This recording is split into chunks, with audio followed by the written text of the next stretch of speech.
আজকে আমাদের এক কাস্টমার ল্যাপটপের ডিসপ্লে সমস্যা পরিবর্তন করার জন্য আমাদের কাছে নিয়ে এসেছে। তো আমরা ল্যাপটপের ডিসপ্লে ডিঅ্যাসেম্বলি করতেছি। ডিসপ্লে খুলে আমরা নতুন ডিসপ্লে পরিবর্তন করব। তো আমরা ল্যাপটপের এখন আমাদের নতুন ডিসপ্লে আমরা সংযোগ স্থাপন করব এবং রেবন কানেকশন দিব এবং সুন্দর করে ফ্রেমে অ্যাডজাস্ট করে দক্ষ টেকনিশিয়ানের দ্বারা আমরা ফ্রেমের মধ্যে আবদ্ধ করব।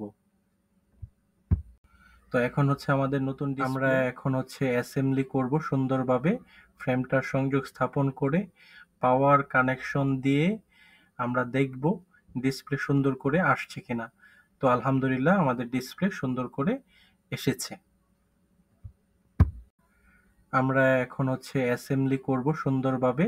ফ্রেমটার সংযোগ স্থাপন করে পাওয়ার কানেকশন দিয়ে আমরা দেখব ডিসপ্লে সুন্দর করে আসছে কিনা।